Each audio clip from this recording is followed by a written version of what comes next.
in this hour. The Border Management Authority is monitoring the Beitbridge border between South Africa and Zimbabwe. That's to ensure security at the country's busiest port of entry, with a growing number of arrests allegedly made for illegal crossings. The BMA says order violations will not be tolerated.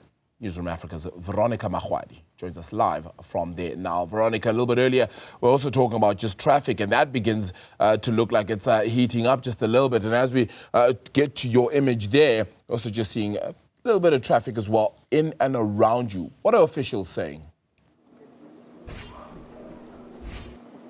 Well, I can tell you that this is a 24-hour border post. So this traffic has been consistent since yesterday as we started seeing those people coming in drips and drabs. It's definitely picked up momentum, and authorities are leaving nothing to chance when it comes to the issue of undocumented foreign nationals trying to get into the border, but also the issue of illicit contraband making its way through this border. And so officials really are on high alert, intensifying operations, and we're expecting to see what the BMA has in store in terms of those operations. But I'm joined by one of the travelers here whose name is Anthony. He's been in the queue for about an hour now, Arabile. We're going to just talk to him a little bit about his experience in the travel so far. Anthony, thank you so much for your time. Tell us your journey. How long did it take for you to get to this side, and how early did you arrive here this morning? Okay, I would travel here from Malawi to here, South Africa. I spent for 5 days to be here from there, Malawi.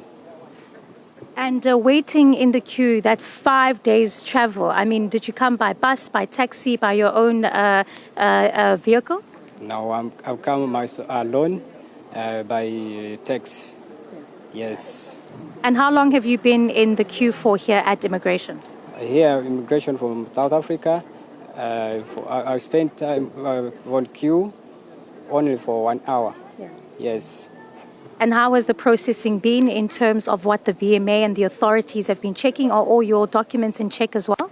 Yes, all of them as well. All of them. Yeah. Yes. And what would you say to some of the travelers that are expecting to come this weekend in terms of what they can expect here at the border? Here? Yeah. To what? What can you tell the people who are coming here? What will you tell them to prepare?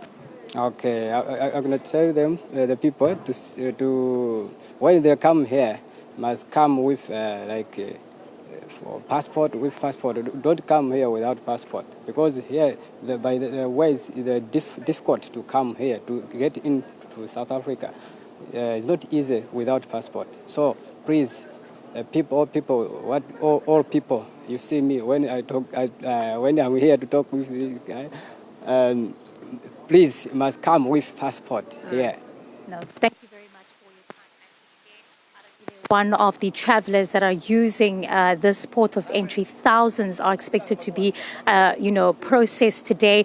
The BMA anticipating over 400,000, in fact. And you heard they're coming from Malawi, speaking, of course, how pivotal and how critical this port of entry is in terms of connecting South Africa to the rest of the continent. But I'm going to speak now to the BMA Commissioner, Dr. Michael Masiapato. He's literally just arrived. So thank you so much for your time.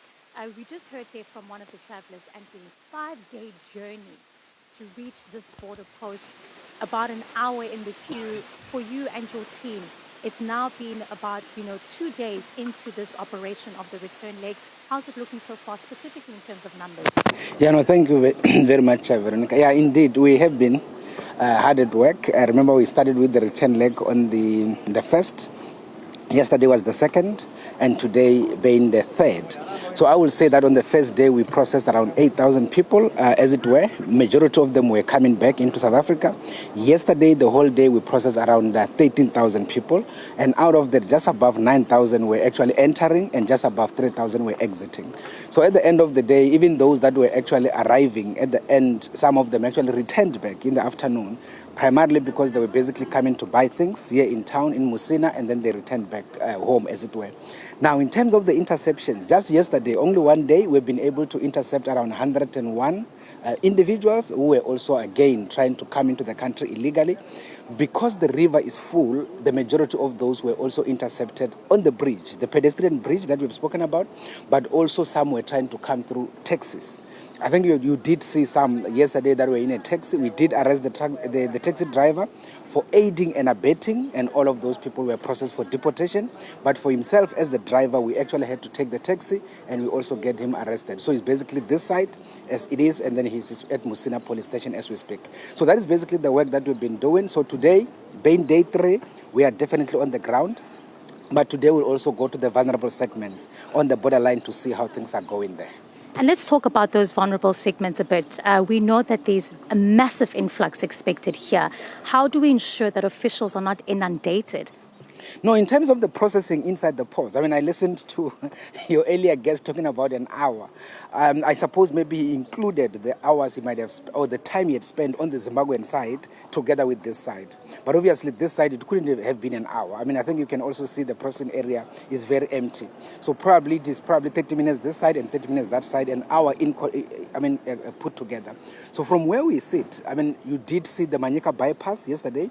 That is where we are processing people driving small vehicles. So even now, as we speak, if you go that side, you will realize that there's still very less people, but we expect them to escalate. So that is the area of processing. We don't have an issue.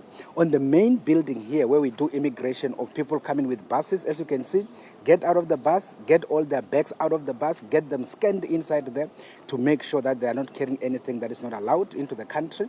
After the scanning, then they had to be processed in terms of immigration here in the building. In terms of the trucks, they are processed on the other side, which is the cargo side.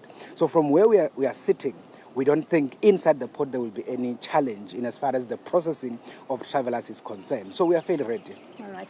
Thank you very much for your time, Commissioner. Just a quick unpacking there of what we can expect today, visiting those vulnerable parts of the border and also seeing how those conversations around the activation of drones and the implementation of watching over that is expected to aid the BMA. We heard there from just some of the travelers saying, please, word of advice to all of those planning to use this critical point that connects South Africa to the rest of the continent, bring your passports. But the reality is, Arabile, as we've seen and witnessed ourselves, many people continue to try their luck. Back to you. Yeah, and certainly the hope then from the BMA is that their luck runs out indeed then. Veronica Makhoali joining us there from the Beitbridge border post.